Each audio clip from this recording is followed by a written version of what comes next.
महाकाय सूर्यकोटि समप्रभ निर्विघ्नं कुरु मे देव सर्वकार्येषु सर्वदा।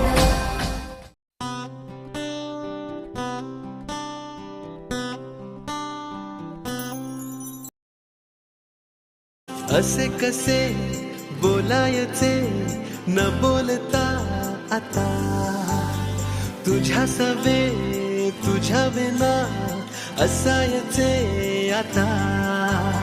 डोळ्यात या रोज तुला जपायचे रे आता, सांग जरा असे कसे लपायचे हे आता। मन धागा